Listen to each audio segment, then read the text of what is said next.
Bom, pessoal, então eu voltei aqui para a gente dar continuidade, né?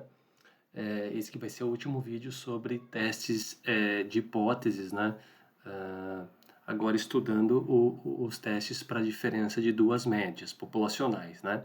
Então, no final do último vídeo, eu acabei dizendo que quando nós estudamos a diferença de duas médias populacionais, nós estamos interessados, então, o primeiro ponto, né, tentar decidir, por exemplo, se uma média é diferente da outra, né? Eu tenho dois grupos, por exemplo, e quero tentar verificar se uma média é maior do que a outra, ou se a média é menor, ou se elas são diferentes, ou, evidentemente, se elas são estatisticamente iguais, né? Porém, existe uma questão que envolve um teste quando a gente está comparando dois grupos, que é se as amostras que nós temos em mãos, elas são provenientes de populações independentes ou não, tá? Então, primeiro a gente vai começar trabalhando com um teste para as amostras independentes. Esse teste ele tem um nome, é o teste T não pareado, né? Não pareado porque os resultados, né, ou os indivíduos, vamos falar assim, que compõem esses dois grupos não estão pareados, ou seja, eles não têm relação um com o outro, tá? Né? Então, principalmente ali quando a gente pensa num planejamento experimental, né, a gente tem então num grupo certos indivíduos, no outro outros indivíduos, né, vamos pensar dentro do ponto de vista da engenharia, corpos de prova. Esses corpos de prova são diferentes, né, então vão ser obtidos resultados diferentes para cada um dos grupos. Então, a gente observa que as variáveis, as amostras são independentes. No caso de testes dependentes, não, vai ter uma relação, né? Ou seja, vai ter uma relação ali entre esses, ah, entre os valores, né? Entre os resultados do experimento, tá? Então a gente vai ver, talvez fique um pouco mais claro essa diferença quando a gente vê o exemplo dos testes dependentes, né, com as amostras dependentes, tá? Então aqui, ó, o primeiro passo, né, o teste de hipótese, ele segue aqueles 4 passos: formular as hipóteses, verificar a estatística do teste, né, verificar lá a área de rejeição, né, se a gente tivesse isso do ponto de vista teórico, e a conclusão, tá? Então aqui eu só vou fazer uma revisão rápida, porque é basicamente a mesma ideia, né? Então H0 agora, pessoal, é também a hipótese nula, ou seja, é a nulidade, né? A diferença entre as médias é igual a zero, né? Então isso significa que μ1 é exatamente igual a μ2, né? Então o H0 sempre vai ter essa composição. μ1 representa a média populacional proveniente lá do grupo 1, ou da amostra 1, né? Ou da população 1, desculpa, é a média populacional que representa a população 1. Mi2 é a média que representa a população 2, tá? Então, ou seja, vai ser a amostra que é proveniente dessa segunda população. E nós temos a hipótese alternativa, que é dada desse formato, né? Então, é a média populacional 1 diferente da 2, ou a Mi1 maior que a Mi2, ou a Mi1 menor que a Mi2. Então, observem que aqui a gente não vai estar trabalhando mais com um valor especificado, com um valor de referência, tá? Nesse caso, a gente está comparando os grupos e não mais com um valor de referência. O teste, quando a gente está estudando então o teste T não pareado para as amostras independentes, a estatística do teste nada mais é do que uma combinação linear entre a estatística do teste, no caso da amostra 1 e da amostra 2. Então ela fica dada por esse formato aqui, né, quando a variância amostral é homogênea, tá? A gente vai focar mais no caso quando a variabilidade amostral é homogênea, ou seja, o que quer dizer isso? Tanto o grupo 1 quanto o grupo 2, as amostras 1 e 2 que eu estou estudando, elas possuem variação aproximadas. Como que eu vou saber se essas variabilidades são aproximadas ou não? Existe um teste que a gente vai fazer, tá? Então tem um teste que avalia a variância amostral aí. Mas a gente vai focar mais nesse caso, né? Então, vocês podem observar que o valor calculado aqui dessa estatística do teste, ela é então o que? A diferença entre as médias, mas também leva em consideração o que? O tamanho da amostra, né? Observem que N1 e N2 são respectivamente o tamanho da amostra 1, o tamanho da amostra 2, podem ser diferentes aqui, tá? Não tem problema algum. E também nós temos aqui, ó, a variância da amostra 1 e a variância da amostra 2. tá? E aí a região de rejeição e a conclusão, a região de rejeição é muito parecido em todo teste de hipótese, tá? Bom, então é basicamente isso, né? Então a gente vai ver um exemplo aqui, tá? Então a gente tem esse exemplo 3 que diz o seguinte, ó. Suponha que um experimento industrial, um engenheiro está interessado em saber como a absorção média de uma mistura em concreto varia entre dois agregados de concreto, tá? Então as amostras foram expostas à mistura por 48 horas, decidiu-se que 6 amostras seriam testadas para cada agregado. Os dados estão registrados nessa tabelinha aí. Então, eu tenho o agregado 1, tenho esses valores aqui, né, 551, 457, assim por diante, e o agregado 2. Então, a ideia é realize um teste de hipótese ao nível de significância agora ó, de 1%, né, 1%, quer dizer que a gente vai ter 99% de confiança, para verificar se existe diferença entre os agregados 1 e 2 com relação à absorção média de uma mistura em concreto. Então, esses valores que estão aqui, né, são valores da absorção média, né, de uma mistura em concreto, tá? Absorção média proveniente do agregado 1, absorção média proveniente do agregado 2. Então, nós temos duas amostras aqui, né, em que a gente vai estar estudando a absorção aí de uma mistura de concreto. Tá? Então, no primeiro momento, a gente se pergunta, será que essas amostras são independentes ou não?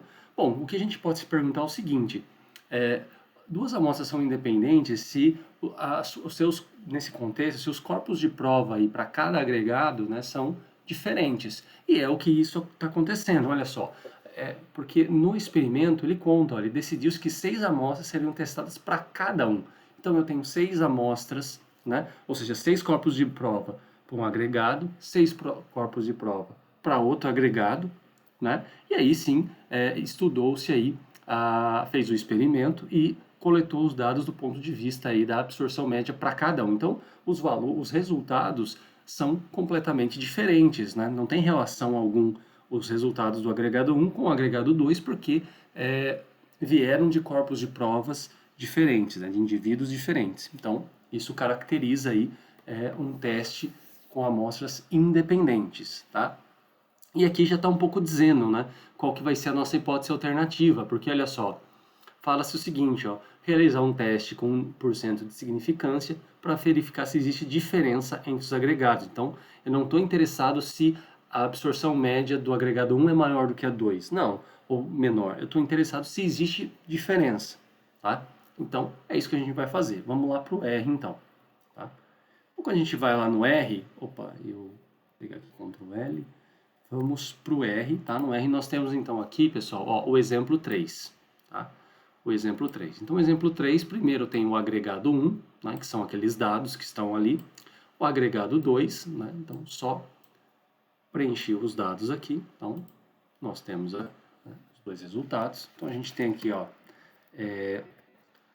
agregado 1, né, se a gente colocar, ó, temos os dados. A gente pode fazer, por exemplo, pessoal, ó, o summary, vamos fazer o summary do agregado 1, né, e depois vou fazer um summary do agregado 2 para a gente estar comparando algumas coisas, né?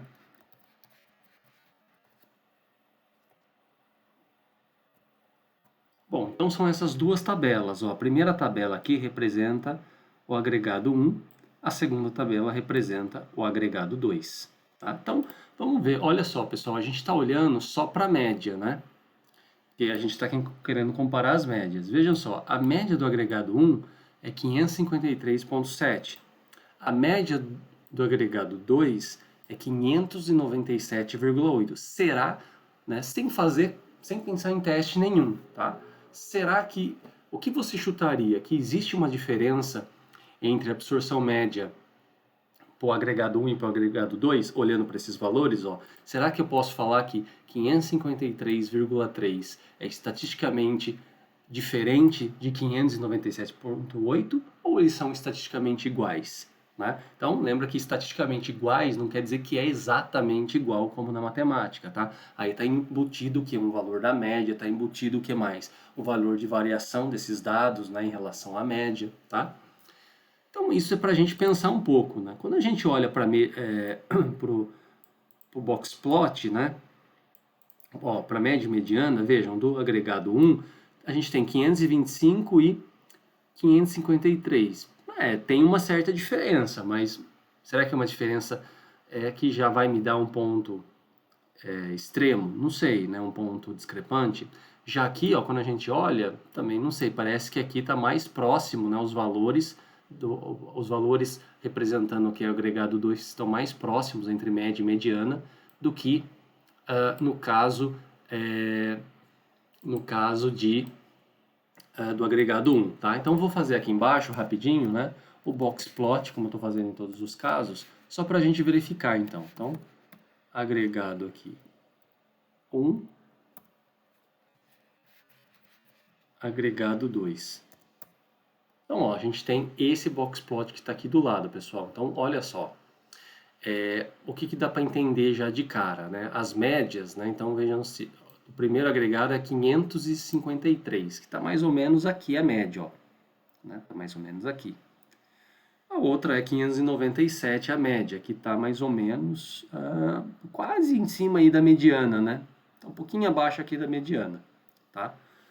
Bom, no primeiro momento, olha só, a gente observa que aparentemente tem uma variação bem maior o 1 do que o 2, né? Então a gente vai ter que tentar verificar aí se, se essas variabilidades são homogêneas ou não, para a gente computar isso no teste, tá?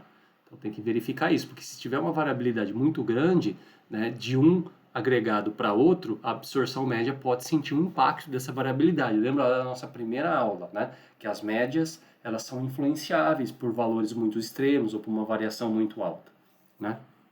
Então a gente vai ter que verificar isso, tá? Mas já é um pouco nítido que o agregado 1 possui uma variabilidade maior, tá? Se a gente até olhar pelos dados, né, a gente vai aqui, ó, de 457 até 731, né? Então tem uma certa variação bem maior do que parece ter o agregado 2, tá? Bom, mas isso aqui foi totalmente descritivo, né? Algo descritivo para a gente estar estudando, avaliando e tudo mais, tá? Bom, o que a gente pode fazer então para iniciar? Lembra, pessoal, no teste T a gente precisa testar a normalidade. E quando a gente está estudando um teste com duas médias, a gente tem que fazer a normalidade para cada amostra, tá? Então, para cada amostra. Então, vamos lá recordar, ó. Eu vou pegar aqui, então, isso daqui, né? Que está aqui, só para a gente não se perder aí. Tá? E vou verificar, então, a normalidade dos dados, né? Então, lembra só, pessoal, ó, quando eu estou estudando o teste de normalidade, né? Vou colocar aqui, ó, né? Teste de normalidade. A gente tem o quê? Essas hipóteses aqui. H0, os dados seguem distribuição normal. H1 não segue distribuição normal. E o p-valor menor do que 0,05, né? Se a gente deixar esse nível de significância, tá? E p-valor maior do que 0,05, né? Então vamos lá, ó, fazer primeiro aqui o Shapiro-Wilk desse teste. Só lembrando, pessoal, aqui o p-valor nesse caso é 0,01, tá? Se ele é menor ou não, porque lembra, o p-valor ele é maior ou menor que o nível de significância. E nesse caso, olha só, o nível de significância é de 1%, tá? Então é por isso que tem que ser 0,01 ali. Né? Não é sempre, a gente fica um pouco viciado em 0,05, né, no 5%, mas nem sempre é assim, tá? Então aqui está o teste de normalidade para o agregado 1 e o p-valor é igual a 0,4077. Ou seja, o p-valor é bem maior do que 0,01. Então a gente não rejeita H0, o que significa que H0 tem distribuição normal. Então, agregado 1, os dados dessa amostra possuem distribuição normal, ou seja, vem de uma população que tem a distribuição normal. Então a gente faz a mesma coisa para o agregado 2. Vou lá e faço o teste. E o resultado aqui é que o p-valor deu 0,4899. Novamente, muito maior do que 0,01. Então, nós não rejeitamos H0 e também concluímos que tem distribuição normal. Então, a primeira pressuposição está ok, está estabelecida, tá? A próxima é o seguinte, é a gente avaliar, né, se a variabilidade é homogênea ou não, né? Lembra que aqui a gente está trabalhando, né, a gente sempre está trabalhando nesse caso com a variação homogênea, mas pode ter casos que a variabilidade entre os grupos não são homogêneos. O que acontece aí? A estatística do teste é outra, não é essa daqui, porque existe uma correção a ser feita de tirar esse efeito da diferença aí das variabilidades entre as amostras, tá? Então, a gente tem que fazer um teste. O teste, então, de homogeneidade de variâncias, né? O termo homogeneidade dá uma ideia de que elas são homogêneas, né? É esse daqui, ó, é o var.test, tá? Então, se você nunca viu, você pode pegar lá aí no help, né? Escrever aqui, ó, var.test, né? Então, aqui você tem como a gente calcula esse teste, né? Então, tem aquela mesma sequência, tá, pessoal? Olhando aqui, ó, elas são alternativas, né? Desculpa, tem aqui a parte da hipótese alternativa, né? Tá falando aqui, você coloca seus dados X, aqui o Y, né? Um nível de confiança e tal, né? Então é isso que a gente está fazendo. Então, ó, é var.test, agregado 1, vírgula, agregado 2, ou seja, os dois conjuntos de dados. E aqui, pessoal, eu preciso colocar o nível de confiança, né? Porque o nível de confiança não é 0,95, né? É 0,99, porque nós temos 1% lá de erro, né? De erro tipo 1, tá? De nível de significância. Então a gente vai lá e compila aqui e ele vai nos dar aqui o teste, né? Só lembrando, acho que eu não coloquei nos slides, mas eu vou colocar aqui, ó. O teste de variabilidade, a gente tem essas duas hipóteses aqui, que a gente pode ter essas hipóteses, ó, né? A variância, tá? Variância 1, né? É igual a variância 2, sem acentos mesmo, tá, pessoal? E aqui a gente tem aqui H1. Nesse caso, a gente só quer saber se é diferente ou não quer saber se uma variabilidade é maior do que a outra. A variância 1, tá? Não sei, aqui o meu não vai ter o símbolo diferente, tá? Mas seria aqui diferente da variância 2, né? E a gente toma a decisão em cima aqui do p-valor também, pessoal. Todo teste de hipótese que a gente for fazer no R ou em qualquer outro software, tá? Não importa, a gente sempre vai estar tomando decisão em cima do p-valor, tá? Então, olha só, esse teste, né, o teste que compara duas variâncias, também é chamado aí de teste F, né? Então, aqui a gente tem os dados, ó, de ambos agregados, né? Tem algumas informações que estão relacionadas lá à estatística do teste, né? E aqui nós temos, ó, é justamente isso que nós queremos, ó, o p-valor. O p-valor é 0,1107, ou seja, bem maior do que 0,01, então nós não rejeitamos H0, ou seja, isso significa que H0 é verdadeira, ou seja, essas variâncias são homogêneas, né? Apesar do boxplot estar nos dado isso, as variabilidades ainda são homogêneas, tá? Pelo teste estatístico. Então não é só olhar para o gráfico e tomar uma decisão, tá, pessoal? A gente tem que fazer os testes, a gente tem que tentar interpretar os seus resultados, porque essa parte descritiva, essa parte exploratória, para a gente ter uma ideia do comportamento dos dados. Não quer dizer que necessariamente a gente tem que tomar decisão em cima de gráfico ou de algum resultado de estatística descritiva, tá? E aí a gente vem para o teste, então.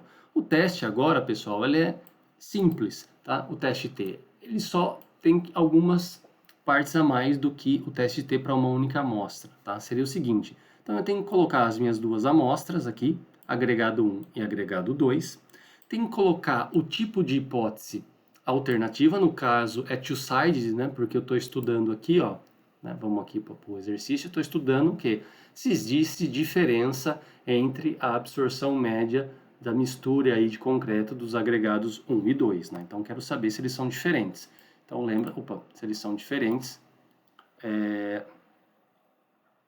se eles são diferentes, então nós temos aí a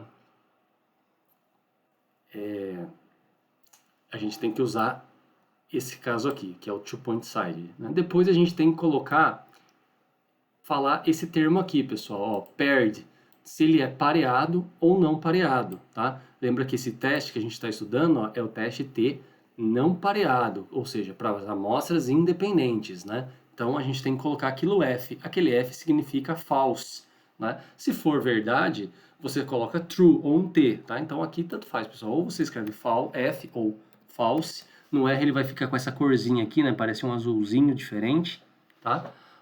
Só F ou false, tanto faz.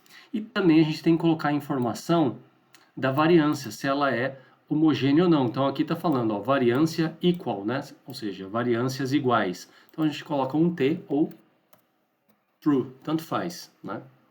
T ou true, né? Para a gente situar aí o teste, né? E o nível de confiança, que é 99%, né? Que vai estar representando aí 1% de significância, tá? Então a gente vem aqui e roda, né? Então, se a gente clicar aqui no teste 3, ele vai dar uma porção de informações, né? Então, ele fala aqui, ó, um teste T para 2 amostras. Então, ele dá aqui quem são os dados, dá a estatística do teste, né? Que é o cálculo em cima desse valor aqui, ó. É o cálculo em cima desse valor, tá?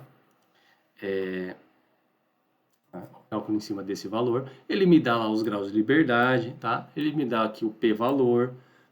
Ele fala aqui também, ó, hipótese alternativa, né? Então a diferença, a verdadeira diferença nas médias não é igual a zero, né? Ou seja, quer dizer que uma média é diferente da outra, né? Te dá aqui, ó, as estimativas de cada uma das médias, ó, tá vendo?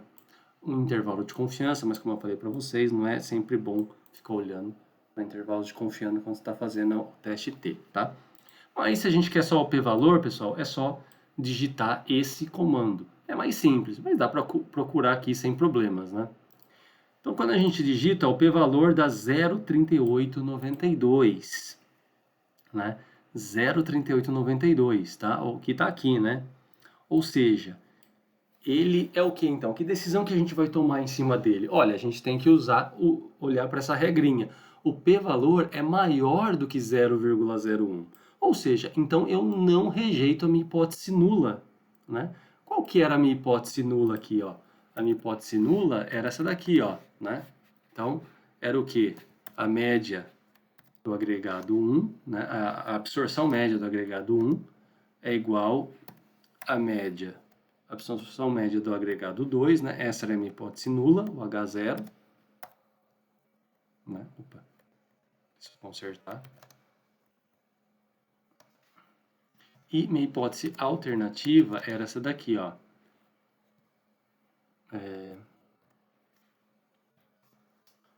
Era que eram diferentes. Tá? Vou colocar diff aqui, tá?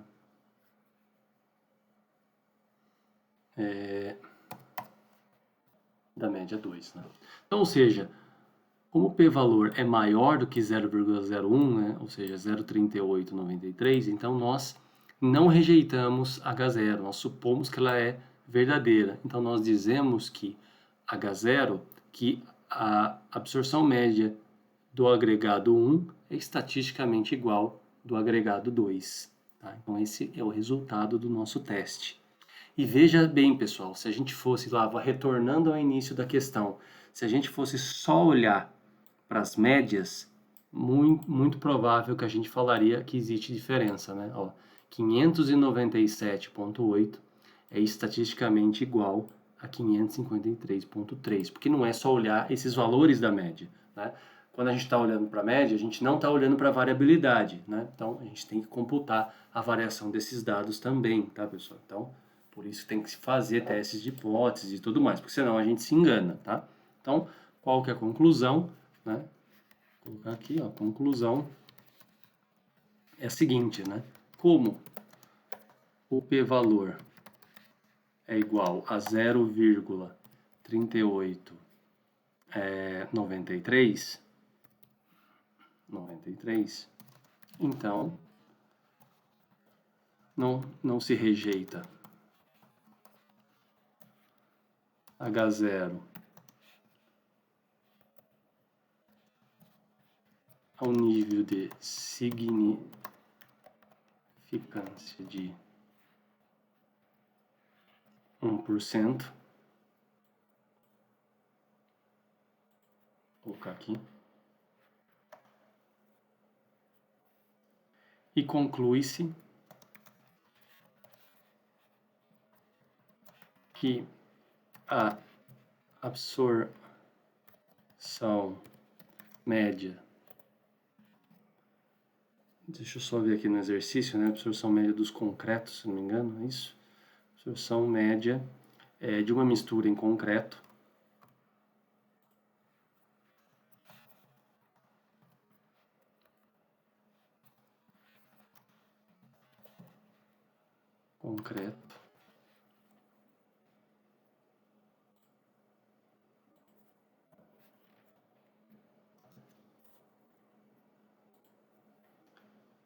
desculpa, que as absorções, né?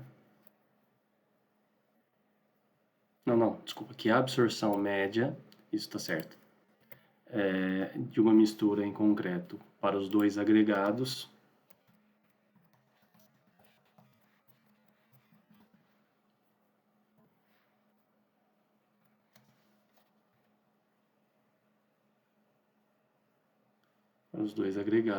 é estatisticamente igual.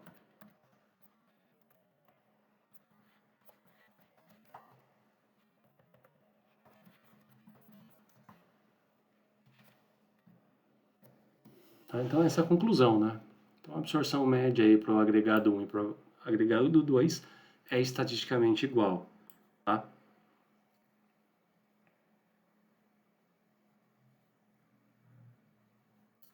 Vamos escrever aqui, ó, são estatisticamente iguais, né? São iguais, tá? Então, esse é o resultado que a gente tira aí, a conclusão que a gente tira, né? Ou seja, a gente não consegue afirmar que existe diferença aí entre a absorção média do 1 e do 2, tá? Então, esse é um exemplo aí, tá, pessoal? Agora, vamos ver, então, aqui está o exemplinho no R, né? Está o script no R, vocês podem tentar só copiar e colar aí, né? Agora, realizar, então, um teste de média para quando as amostras são dependentes, né, pessoal? Então, quando as amostras são dependentes, significa que, em geral, a gente vai estar trabalhando com o mesmo indivíduo no experimento. Ou seja, a gente vai estar trabalhando, no geral, com o mesmo corpo de prova, tá? A mesma unidade experimental, só que em 2 instantes diferentes, por exemplo, tá? Ou em 2 situações diferentes, mas utilizando o mesmo corpo de prova, o mesmo indivíduo, tá? Né? O mesmo objeto de estudo, tá?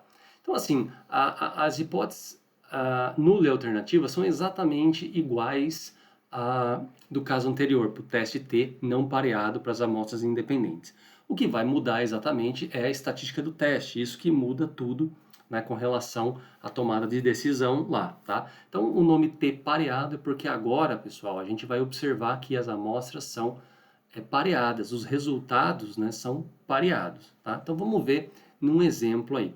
E, claro, a construção da estatística do teste, então, foi o seguinte, lembra que nesse caso aqui, ó, eu acabei falando para vocês que como que a gente constrói essa estatística do teste? A gente constrói ela tomando, então, a combinação linear entre essas duas, né? E isso aqui a gente mostra que tem distribuição T, tá? T de student, né? Uma combinação linear. Mas por que eu posso fazer uma combinação linear aqui? Eu posso fazer porque as amostras são independentes, então eu tenho essa pressuposição aí de garantia. Nesse caso, a gente não tem, então não tem como fazer uma combinação linear entre as duas amostras que a gente está estudando, né? Então, o que a gente faz? Na verdade, a gente constrói uma terceira coluna, que é a coluna das diferenças entre os valores amostrais, e a gente estuda, então, e a partir dessa coluna a gente faz um teste, né? Constrói a estatística do teste baseado, então, na coluna de diferenças, né, que é uma coluna D, que eu vou chamar aqui.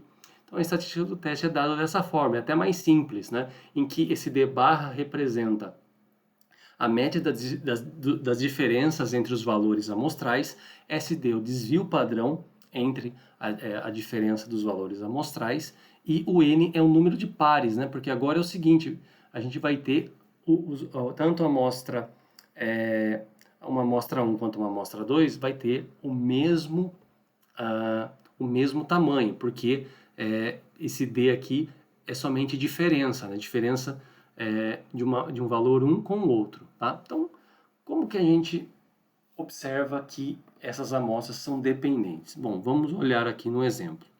Então eu tenho esse quarto exemplo aqui, que é o seguinte, ó, diz assim, um produto foi desenvolvido com o objetivo de reduzir a temperatura média do funcionamento de motores, né? Para testar o efeito do produto, foram selecionados, ao acaso, 8 motores e após 10 minutos de funcionamento em cada condição, foram obtidos os resultados, os dados em graus Celsius do quadro abaixo. Então, nós temos aqui, ó, 8 motores, né, 8 motores. Então, foi testado por meio de um produto, né, vai testar lá o efeito do produto. Então, o produto foi desenvolvido e a ideia é tentar verificar se, com a utilização do produto, nós temos uma redução da temperatura média do funcionamento dos motores, né? Então, olha só.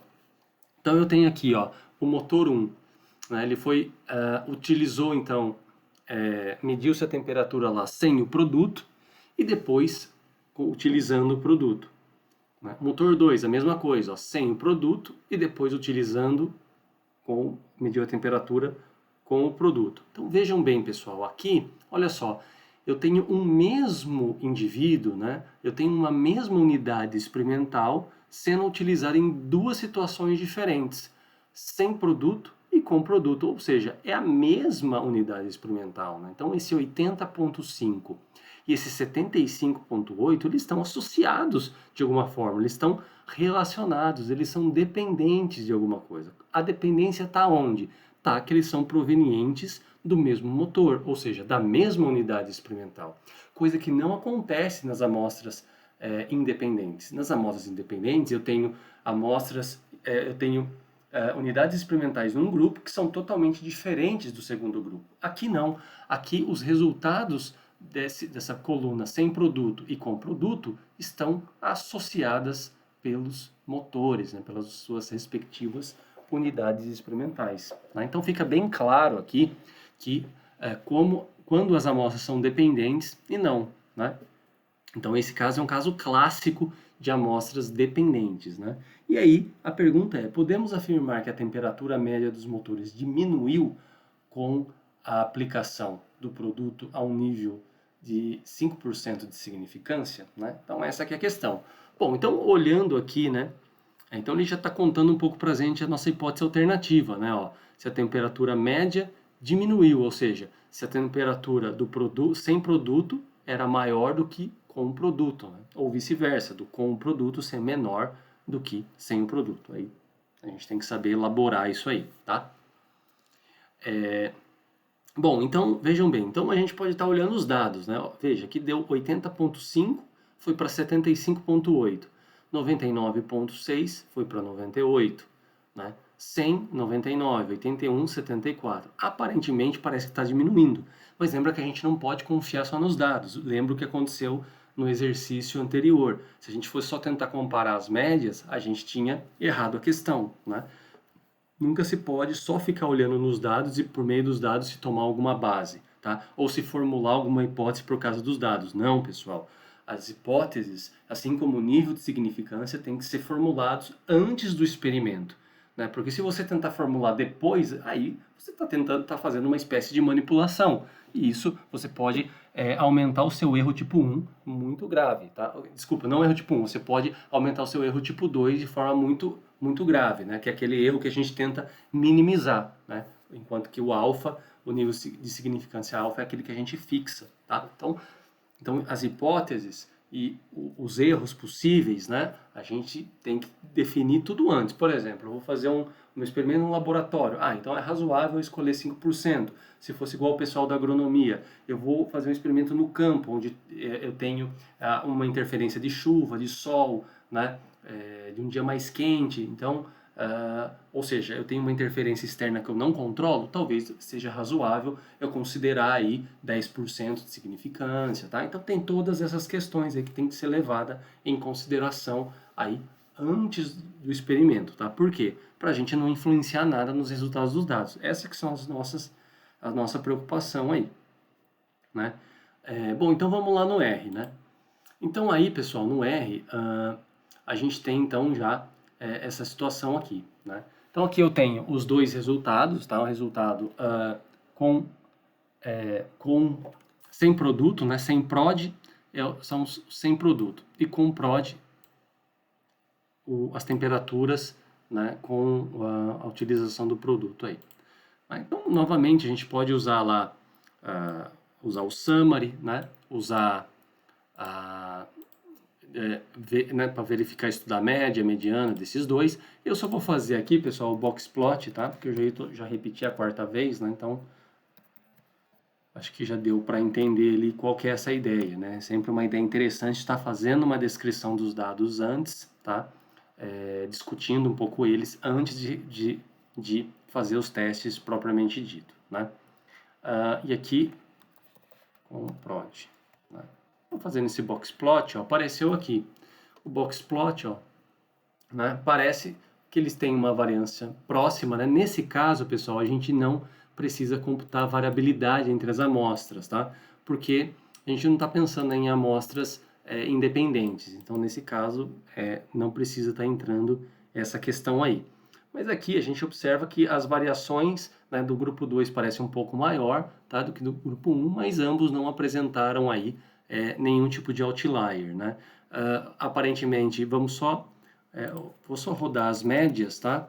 Vamos olhar a média, então, do sem produto, né?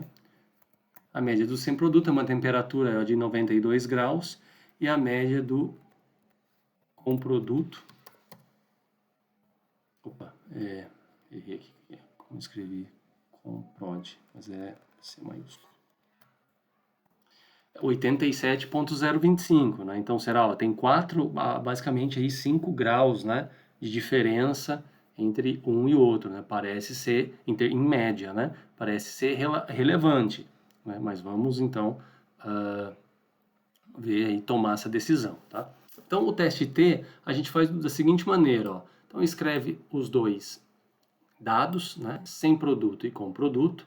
E aqui vem a hipótese alternativa, pessoal. Então a gente tem que tomar muito cuidado.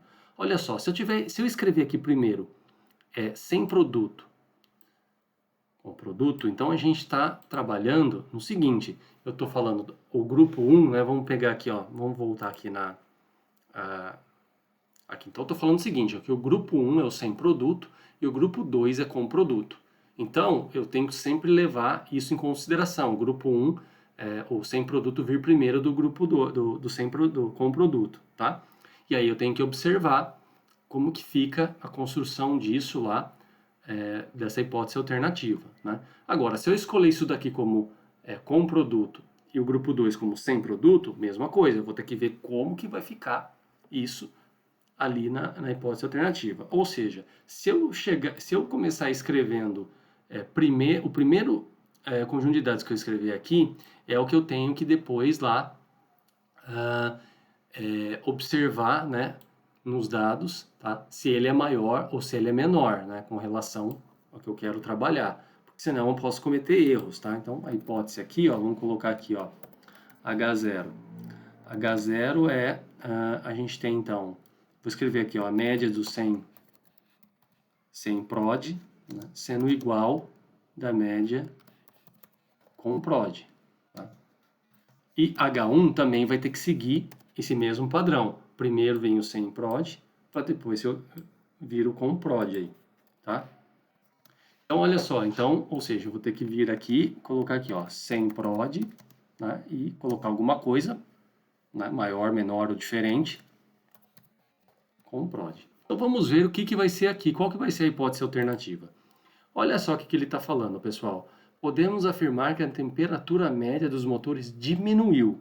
Ou seja, então, se quer dizer, se esse aqui tem que vir primeiro do que esse, né, tem que manter essa sequência, falar que a temperatura média desse dessa amostra diminuiu quando eu apliquei o produto, significa que essa média aqui é maior do que essa, não é? Porque se não fosse maior, não teria diminuído, né? Então, ou seja, então a média, temperatura média sem o produto é maior do que a temperatura média com o produto. Se isso é verdade, significa que a temperatura média dos motores diminuiu com a aplicação, né? Então eu venho aqui, então isso daqui ó, é sempre maior do que com o PROD, tá? Então é isso que vai ficar o meu teste T, ó, sem PROD, com PROD e a alternativa é o greater, então, né? Porque é uma média aqui maior do que a outra. Aqui eu tenho que colocar se é um teste T pareado, então observem que é pareado, né? Porque ele vem em pares, ó, esse parzinho aqui está associado ao motor 1, esse outro parzinho está associado ao motor 2 e assim sucessivamente, né? Então é um teste T pareado, então ou eu posso deixar o T assim ou eu escrevo true, tá? E o nível de confiança aqui de 95%, que nesse caso a gente está pensando numa significância de 5%, né? Aquele erro tipo 1 lá. E aí faço o teste. Então, quando eu faço o teste, novamente ele vai me mostrar aí várias coisas. Ele já avisa ó, que é um teste T pareado, tá? É um teste T pareado. Então, aqui ele me mostra a estatística do teste e me dá o valor de P. Né? Me dá o valor de P. Então, olha só, pessoal, o valor de P nesse caso foi 0,044, quase no limiar, não é? Vamos aqui, ó, vou dar aqui, ó, 0,044, né? Quase no limiar, mas a gente está estudando, né?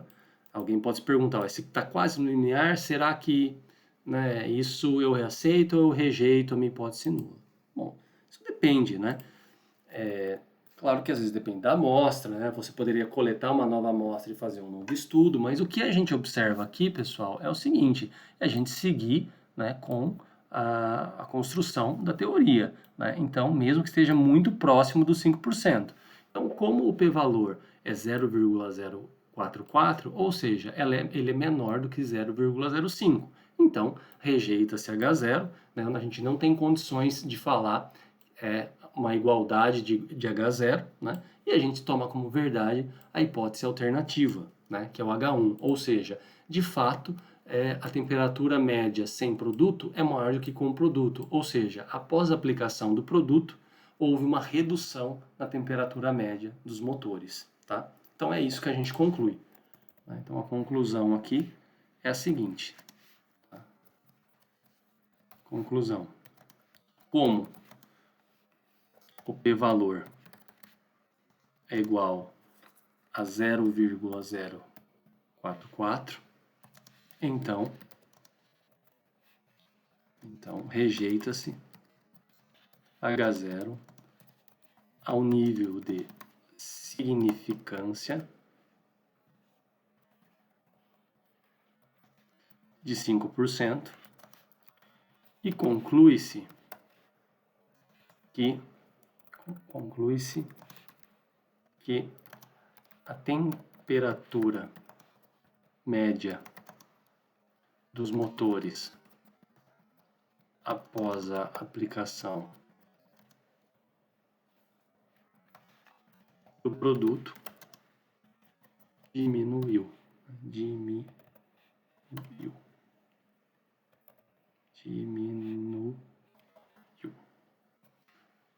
Tá? Então, aí a solução aí dessa questão. Tá? Então é assim que a gente trabalha com os testes de hipótese, tá, pessoal? Nesse caso, um teste de T pareado, né? Aqui eu acabei pulando, pessoal, mas a gente faz também o Shapiro-Wilk dos dois, tá? Agora que eu reparei, ó, a gente faz, né? Se a gente fizesse aqui e observar que tanto uma amostra quanto a outra seguem distribuição normal, então não tem problema algum da sequência ao teste de hipótese, tá? Acabei me esquecendo, né? E fiquei muito aqui preso ao teste em si, tá? Aqui está o comando, né, pessoal, se vocês quiserem fazer, mas eu vou enviar esse script aqui também para vocês, tá? Aqui tem um outro exemplinho, pessoal, que eu não vou fazer, vou deixar para vocês testarem aí, tentarem fazer, né? Então, nesse exemplo, a gente tem aqui as porcentagens de rendimentos, né, de uma reação química em função de dois catalisadores. Então, eu tenho um catalisador A, um catalisador B, e estou estudando aqui o rendimento médio.